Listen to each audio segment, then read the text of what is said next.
আসসালামু আলাইকুম। গতকাল বাংলাদেশের সংসদে আন্দালিব রহমান পার্থ ভাই জ্বালাময়ী এক ভাষণ দিয়েছেন।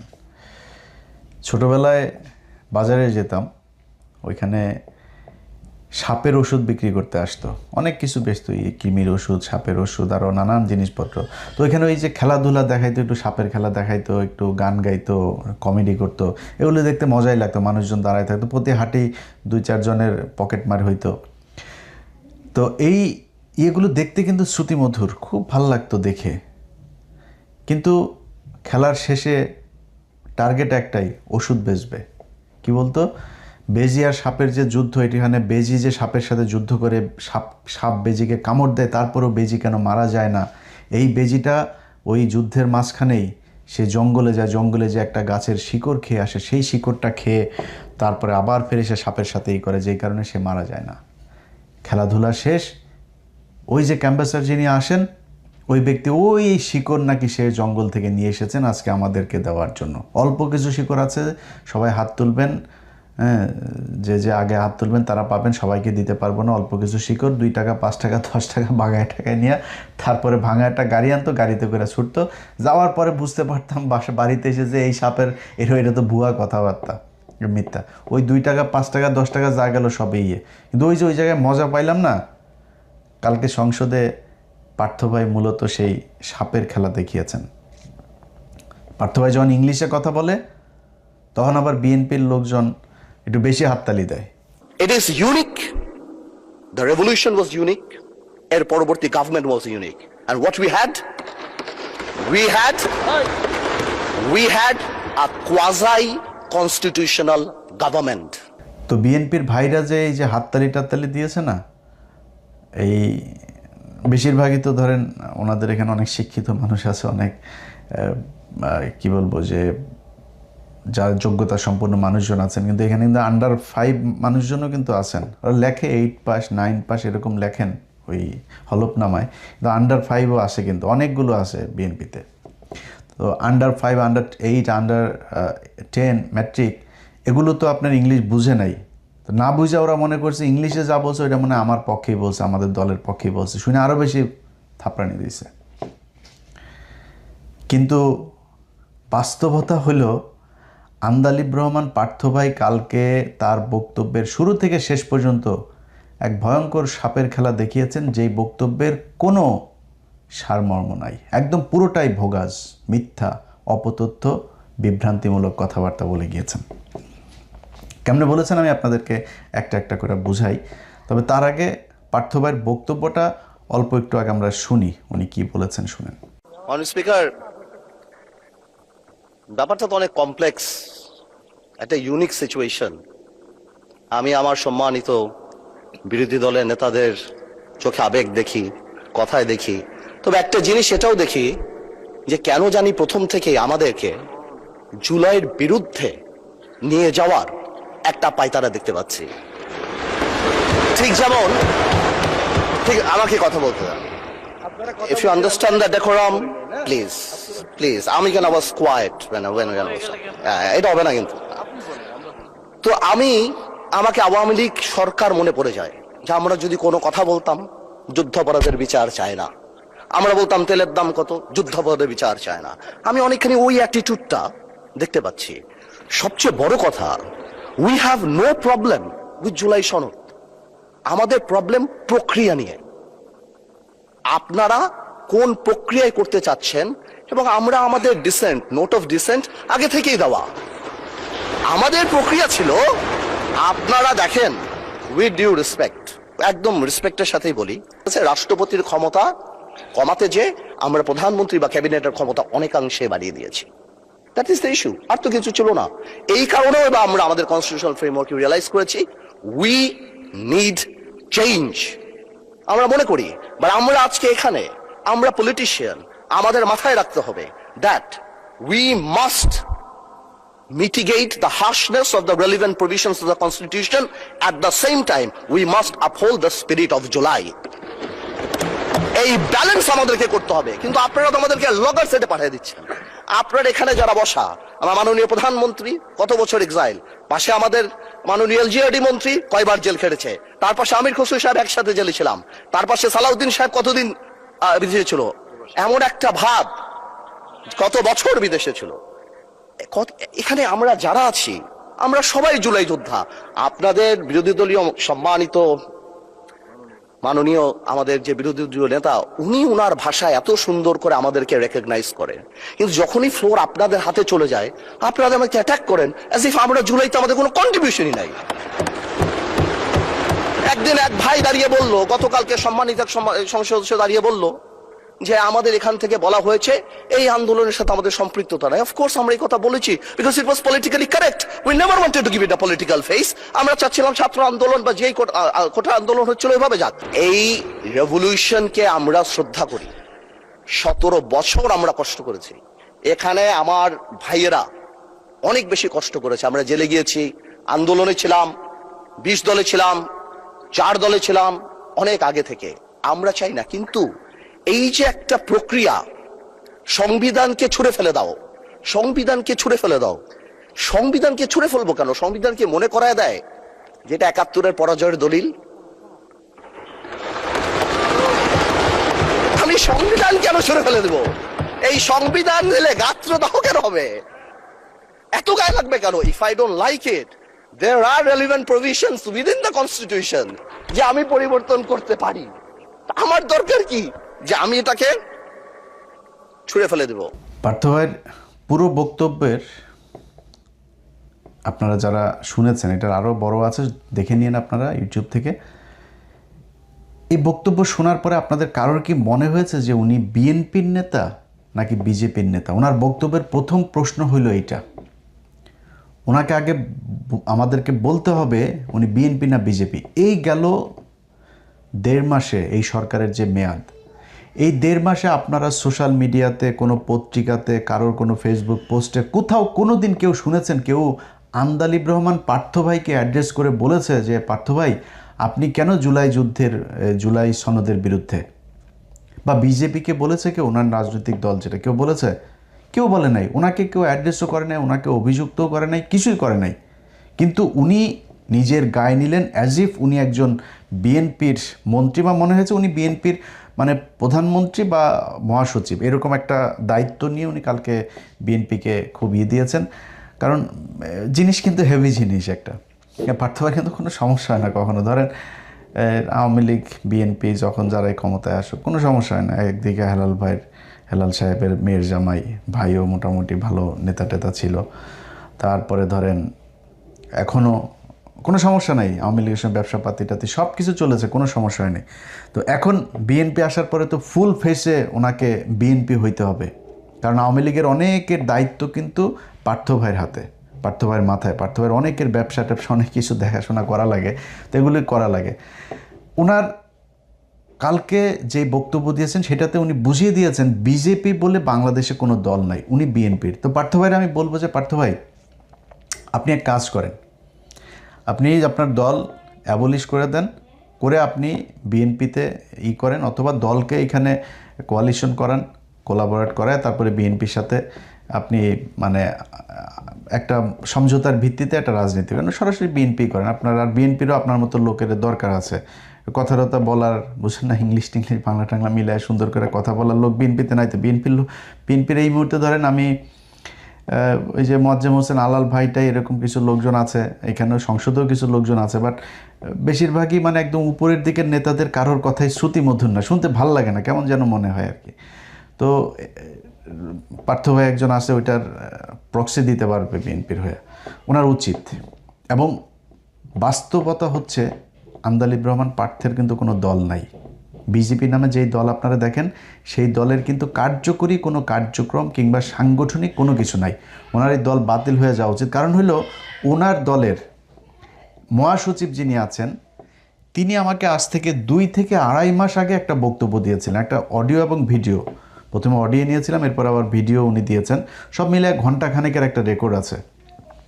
তো পার্থ ভাই যেহেতু আবার ওনারা কিন্তু আমি পুরাপুরি মানে যেই অ্যাঙ্গেলে আওয়ামী লীগকে বলতাম ওইভাবে কিন্তু পার্থ ভাই বিএনপির লোকজনের বলতে পারি না, কারণ ওনাদেরও তো একসময় পছন্দ করি, এখনও পছন্দ করি, একদম করি না তা না। পার্থ ভাইয়ের প্রতি একটু রাগ আছে, উনি প্রথম আলোয় গিয়েছিলেন, বাট অত বেশি রাগ নাই, আবার এরপরে ওনার সাথে কথাবার্তা হয়েছিল। তো উনি মহাসচিব ওনার যে অভিযোগ করেছে সেই অভিযোগ ভয়ঙ্কর অভিযোগ। ওনার দলের মহাসচিব ওনার বাবার সাথে রাজনীতি করেছেন।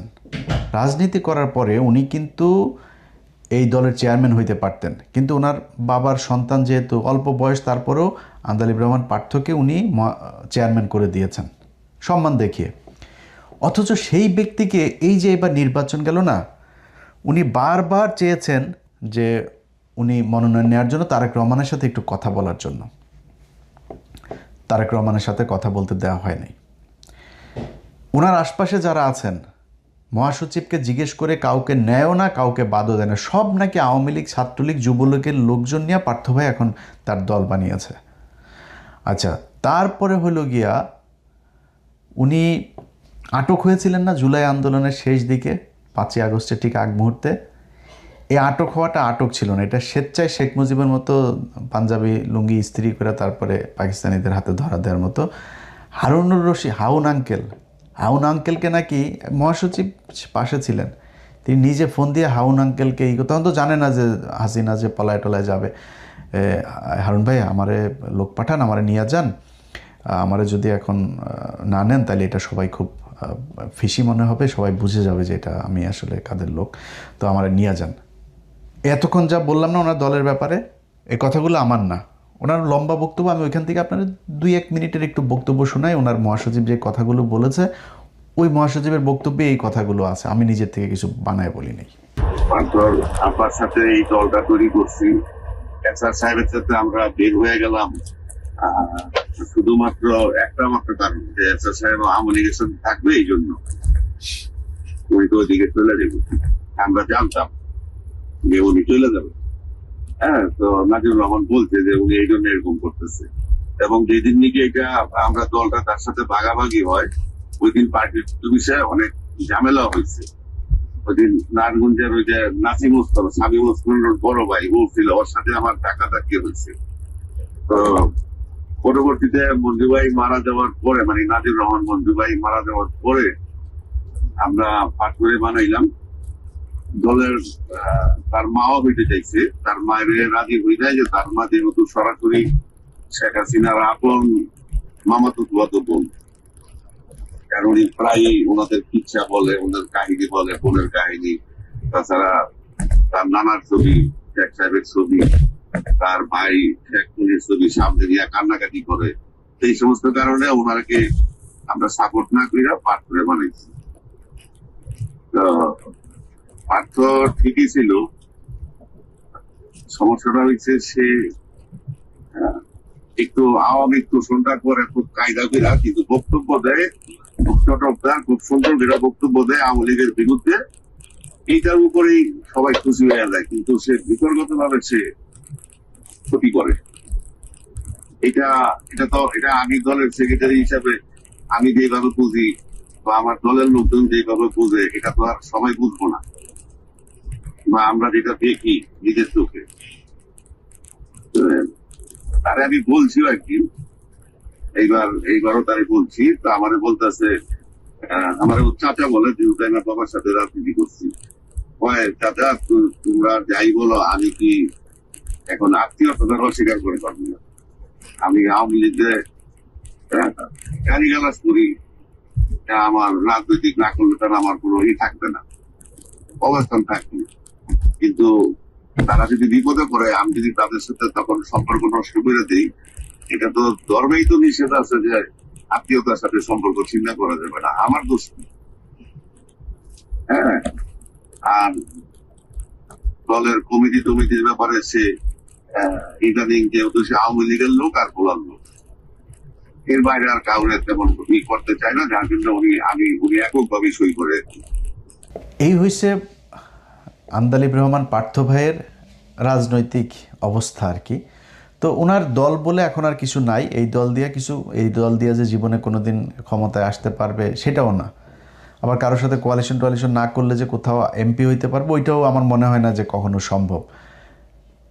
এই কারণে উনি বিএনপিকে পুরো ওন করে তারপরে বিএনপির হয়ে উনি জামাতের বিরুদ্ধে সর্বোচ্চ ম্যাক্সিমাম অ্যাটাক করেছেন। ম্যাক্সিমাম অ্যাটাকের মানে শেষ মাত্রাটা কোনটা?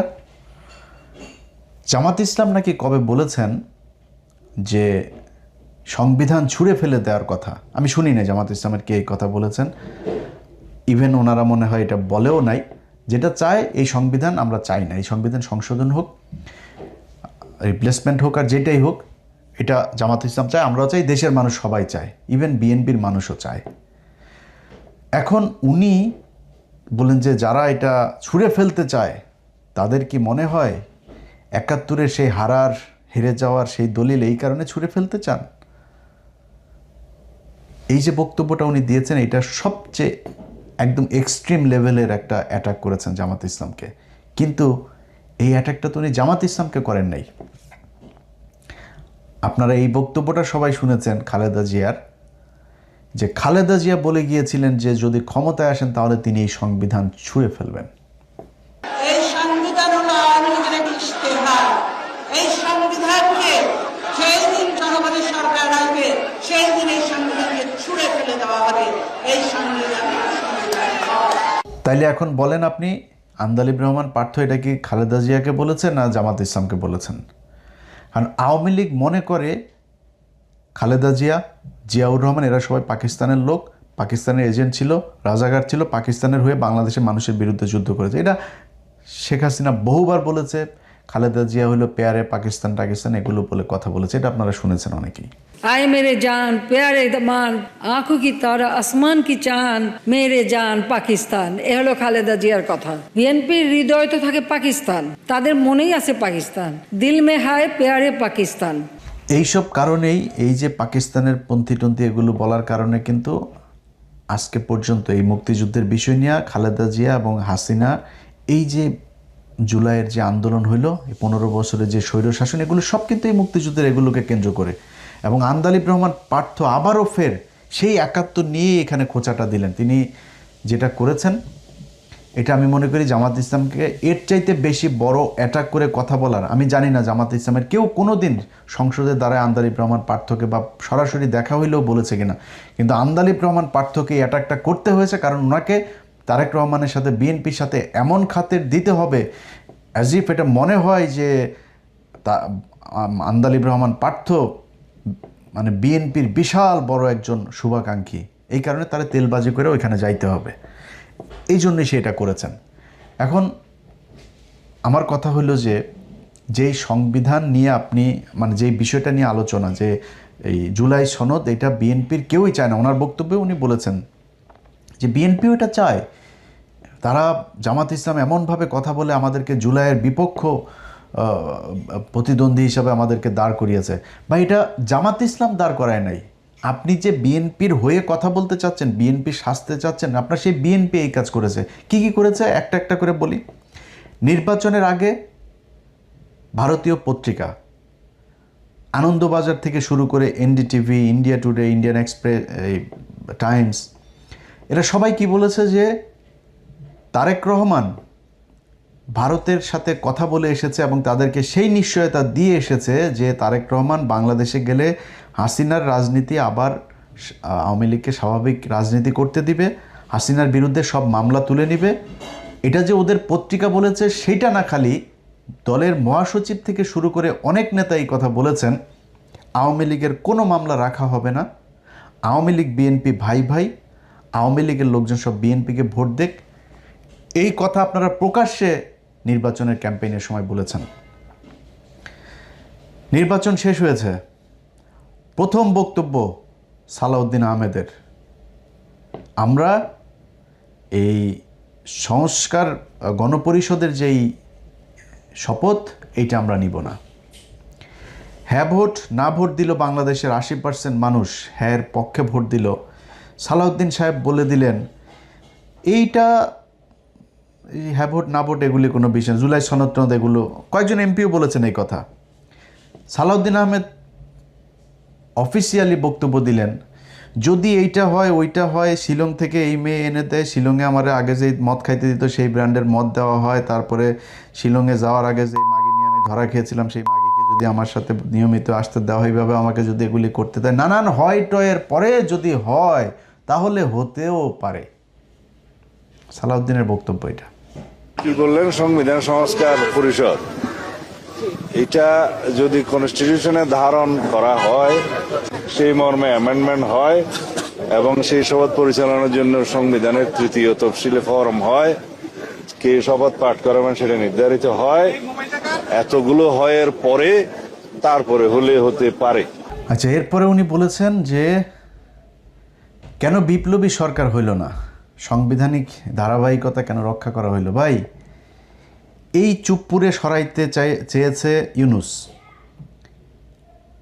ছাত্ররা, জামাতে ইসলাম। চুপপুরে সরাইতে দেয় নাই বিএনপি।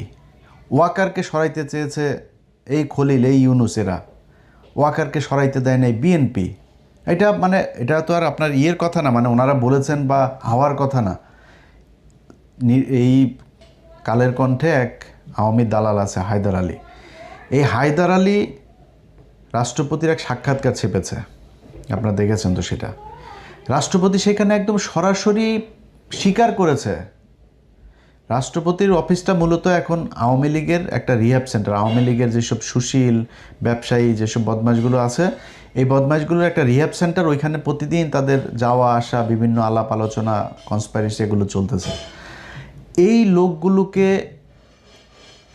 কিভাবে আপনার এই যে চুপ্পুকে কিভাবে বিএনপি আপনার শেল্টার দিয়েছে, তাকে রাখতে চায় না জামাত ইসলাম, তাকে রাখতে চায় না ইউনূস, তাকে কিভাবে এখন বিএনপি আদর আপ্যায়ন করে, আমরা এগুলো তো নিজের চোখেই দেখছি। এই যে ওয়াকার, তাকে রাখতে চায় না এই ছাত্ররা,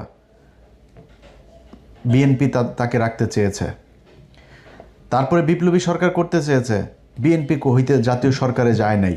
বিপ্লবী তো না, জাতীয় সরকার, বিএনপি জাতীয় সরকারে রাজি হয় নাই। তো এগুলো তো ওপেন সিক্রেট। আপনি জানেন না বিএনপিকে কেন সন্দেহের চোখে দেখা হয়? বিএনপির অনেকগুলো এরকম কারণে মানুষ এখন সন্দেহের চোখে দেখে যে বিএনপির কথা আর আওয়ামী লীগের কথা তো একই রকম। ওগুলি সব যদি বাদও দেন, নির্বাচনের পরে কতগুলো আওয়ামী লীগের নেতা জামিনে মুক্তি পেয়েছে। এলাকায় আওয়ামী লীগের লোকজন, আমার এলাকার কথা বলে, আওয়ামী লীগের লোকজন সব এখন ওপেনে আরামসে চলাফেরা করে। সব বিএনপির দলে গিয়ে ভিড়েছে এবং বিএনপি তাদেরকে শেল্টার দিচ্ছে। বিএনপির এমপি তিনি নিজে বলেছেন, হারুন নিজে বলেছে যে থানা ঘেরাও করা হবে যদি আওয়ামী লীগের কাউকে ধরা হয়। এই জন্য বিএনপিকে জুলাইয়ের প্রতিদ্বন্দ্বী হিসাবে দাঁড় করানো হয়েছে। বুঝেন না আপনি? এমনিতেই গায়েবী আওয়াজ এসেছে আপনার কাছে আর আপনি শুরু করে দিলেন। মূলত আপনি জানেন, আপনি কিন্তু কথারে মানে টকশো করার জন্য আপনি অনেক এক্সপার্ট। আপনি এই কথার এগেনস্টে কি বলতে হবে সেটা আপনি খুব ভালো করে জানেন, কিন্তু বলেন নাই। না বলে এই যে আজকে টেবিল চাপড়াইছে না বিএনপির অশিক্ষিত কিছু লোকজন, এদের এই চাপড়ানিটা খাওয়ার জন্য আর হলো গিয়া নিজে বিএনপির একটু তেল দিয়া তারপরে পদধূলি পাওয়ার জন্যই আপনি এগুলো বলেছেন। এটা আমরা বুঝি পার্থ ভাই। আপনি এত অজ্ঞানী বা এত অশিক্ষিত মূর্খ লোক না, আপনি সব বুঝেই তারপরে এগুলো করেছেন। এখন কথা হইল যে সংবিধান নিয়া যদি নাকি আপনারা মনে করেন, যেটা আপনিও আজকে যুক্তি দেখিয়েছেন, এটা সালাউদ্দিন যুক্তি দেখায়, আইনমন্ত্রীও যুক্তি দেখিয়েছে যে কি এই ধারাবাহিকতাটা করা না হলে আগে কেন বিপ্লবী সরকার করা হয় নাই, না হওয়ার কারণে আজকে এখন আমরা রাষ্ট্রপতিকে রেখে সাংবিধানিক ধারাবাহিকতা শেখ হাসিনার সংশোধনী যেটা শেষে করে দিয়ে গেল। কোথাও ছিল আপনার যে তত্ত্বাবধায়ক সরকার আসবে, অনির্বাচিত কোনো সরকার আসতে পারবে। আপনারা এখন বলবেন সালাউদ্দিন এক যুক্তি দেখিয়েছে, প্রধানমন্ত্রী পালিয়ে গিয়েছে, প্রধানমন্ত্রী পদত্যাগ করেছে, এখন আমরা কি করব?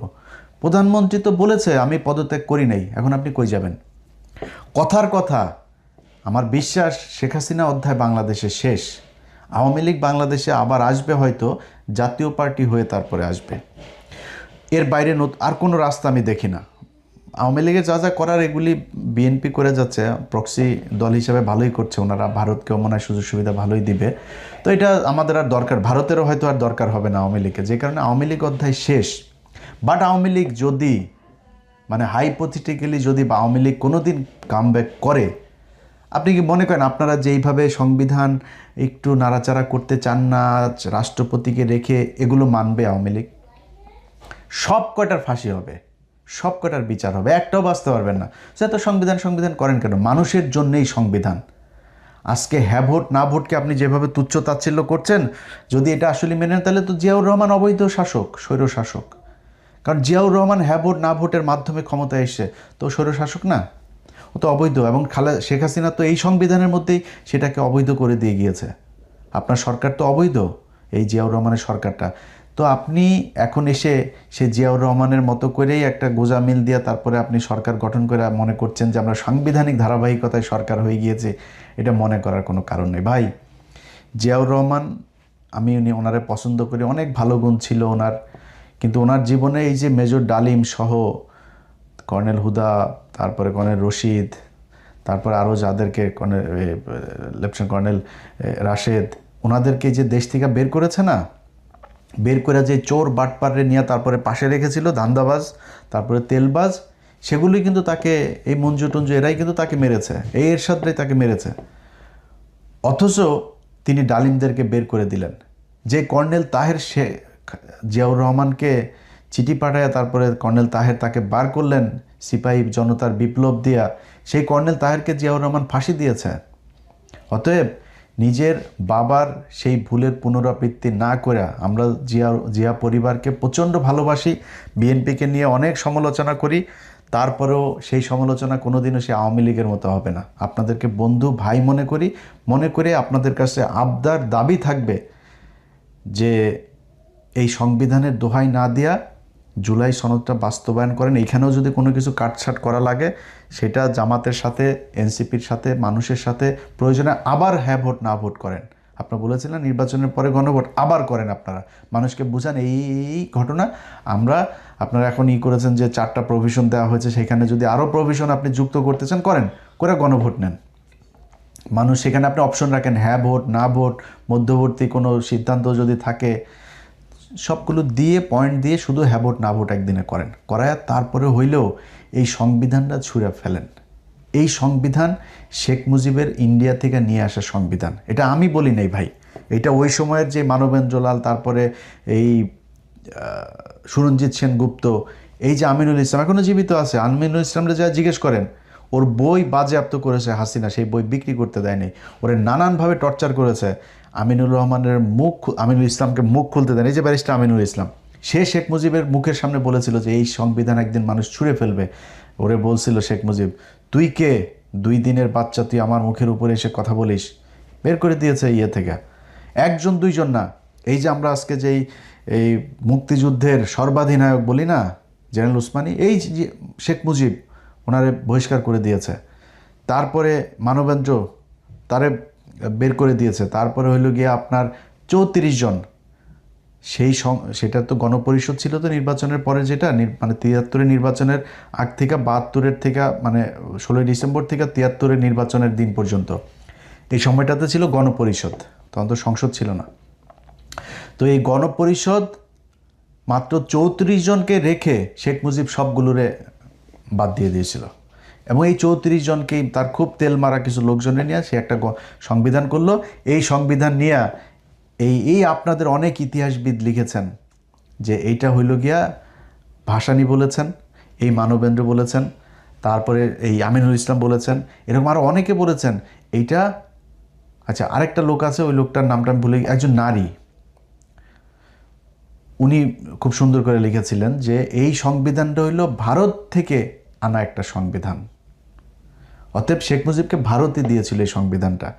প্রতিটা পরতে সংবিধানের অনেকগুলো জায়গা আছে, আমি সংবিধান একদম পুরো মুখস্থ বলতে পারি না, বাট কিছু কিছু পয়েন্ট আমি জানি। যেমন ধরেন 145 ক, সেখানে বলা হয়েছে যে বিদেশি কোনো চুক্তির ক্ষেত্রে সংসদে বিল উত্থাপন করিতে হইবে, কিন্তু যদি প্রেসিডেন্ট মনে করেন তাহলে বিশেষ ব্যবস্থাপনা, মানে আমি কথাগুলো একদম এক্স্যাক্টলি ওরকম বলছি না, এরকম যে উনি চাইলে গোপনেও সেই বিদেশি রাষ্ট্রের সাথে চুক্তি করিতে পারিবেন, এটার নাম সংবিধান। এরপরে তো এই শেখ মুজিব তো সেই চুক্তি করে গিয়েছে, হাসিনা করে গিয়েছে সেই চুক্তি। এই সংবিধান আমাদের দেশের সবচাইতে বড় সমস্যা ভাই। আপনারা বলেন আবেগ দিয়া দেশ চলে না, সংবিধান হয় না, দেশ পরিচালনা করা যায় না, আমরাও মনে করি তাই। যদি আসলে আবেগ দিয়ে মনে করতে না চান, সবার আগে এই জাতীয় সঙ্গীতের মধ্যে সংসদে দাঁড়ায় সবার হিসু করতে হবে। ওই গান চলবে, ওইখানে হিসু করবেন, করে ওটা বাদ দিবেন, কারণ এটা আবেগের কারণে এখন পর্যন্ত আমাদের এই জাতীয় সঙ্গীত হিসাবে আছে। আপনি যেমনি মন চায় এমনি আমার সাথে আপনি ডিবেট করেন। এই জাতীয় সঙ্গীতটা কি? রবীন্দ্রনাথ আরেক দেশের মানুষ, আমাদের বাংলাদেশের স্বাধীনতা নিয়ে লেখা হয় নাই। বাংলাদেশের বিরুদ্ধের বঙ্গভঙ্গ নিয়ে যে সেই বঙ্গভঙ্গ রোধ করার জন্য এই এই গান লেখা হয়েছিল। এরপরে আবার এটার যে সুর, সেই সুর আবার গগনহর করার গানের সুর চুরি করে তারপরে বসানো হয়েছে। সো চুরি করা বিদেশি আরেকজন বাংলাদেশ বিদ্বেষী, মুসলমান বিদ্বেষী একজন মানুষের লেখা জিনিসকে আমরা আপনার জাতীয় সঙ্গীত হিসাবে, একজন মুসলমান যদি নাকি এই জাতীয় সঙ্গীত পড়ে, ওরে জীবনে আল্লাহর কাছে গেলে ওরে জবাব দিতে হবে এটা পড়ছিস কেন। এটা ওদের দেবদেবীকে উদ্দেশ্য করে ওরা এই মাগতর এগুলি ওরা ওদের জন্য করছে, আমাদের জন্য না। এটা যদি আপনি আমার ইতিহাস দিয়া যদি বুঝাইতে পারেন তাহলে বুঝান, আবেগ দিয়া যদি বুঝাইতে চান তাহলে আরেক জিনিস। আপনারা তো আবেগ মানবেন না, তাহলে জাতীয় সঙ্গীত বাদ দেন, সংবিধান বাদ দেন। এসব গাঁজাখুরি কথাবার্তা বলে টলে মানুষরে জুলাই সনদ থেকে নিয়ে যাবেন, যা মন চায় তাই করবেন, এগুলি যদি করেন ভাই করতে পারবেন, গায়ের জোরে অনেক কিছু করতে পারবেন, কিন্তু মানুষ কিন্তু প্রতিটা ঘটনায় বিএনপির বিরুদ্ধে যাচ্ছে। আন্দালিব রহমান পার্থ ভাইয়ের প্রথম বক্তব্যের শুরু ছিল এমন একটা পরিস্থিতি তৈরি করা হয়েছে, আমরা জুলাই সনদের প্রতিদ্বন্দ্বী আপনাদেরকে জামাত বানায় নাই, আপনারা বানিয়েছেন, জনগণ বলেছে, জামাতের বলতে হয় নাই। জনগণ মনে করে বিএনপি জুলাইয়ের সাথে গাদ্দারি করেছে প্রতিটা জায়গায়। আপনারা শহীদ ওসমান হাদির মৃত্যু হইল, শেখ মুজিবুর রহমানের হলের সামনে নিয়ে লেখা হইল শহীদ ওসমান হাদি হল, সেইখানে এই ছাত্র দলের ছেলেপেলেরা যায় তারপরে এক ব্যানার টানিয়ে দিয়ে এসেছে হাদির উপরে। কেন? কারণ কি? আবার তাদের সেই ব্যানারের মধ্যে আবার লেখা শহীদ এই শেখ মুজিবুর রহমান হল। আপনারা জনগণ থেকে বিচ্ছিন্ন হয়ে যাচ্ছেন। এইটা আওয়ামী লীগের মতো পরিণতি হওয়ার আগে যদি বুঝতে পারেন তাহলে আমার মনে হয় আপনাদের জন্য অনেক ভালো। আশা করি ব্যক্তিগত আক্রমণ হিসেবে নেবেন না পার্থ ভাই, আপনার বোঝানোর জন্যই বললাম। আপনার এই মহাসচিবের বক্তব্য পুরোটা আমি ছাড়তে পারতাম, ওনারা আমি বুঝাইছি যে ভাই বাদ দেন, পার্থ ভাই তো তাও তো আওয়ামী লীগের দালালি তো করে নাই, ভেতরে তো ভাই এই দেশের সবই ওই মুড়ি খায়, এটা তো আর করে লাভ নাই। তো উনিও খাইতেছে, তারপরে তো আওয়ামী লীগের দালালি করে নাই, সুন্দর করে আওয়ামী লীগের সমালোচনাগুলো অন্তত করেছে আওয়ামী লীগের সময়, ওনারা মাফ করে দেন। আমি বলি নাই আপনার ওই সময় চালিয়ে কিন্তু আপনার দল আমি ভাঙিয়ে দিতে পারতাম, ওনার এই বক্তব্য ওই সময় চালাইতে পারতাম, নির্বাচনের আগে চালাই নেই। যাই হোক, ব্যক্তিগত আক্রমণ করার জন্য না, বোঝার জন্যই বলেছি। আশা করি এই সংবিধান ছুঁড়ে ফেলে দিয়ে নতুন করে বাংলাদেশের মানুষের জন্য, বাংলাদেশের মানুষের অধিকার প্রতিষ্ঠার জন্য যা করা যায় সেই অনুযায়ী একটা সংবিধান বাংলাদেশে রচিত হবে। আল্লাহ হাফেজ।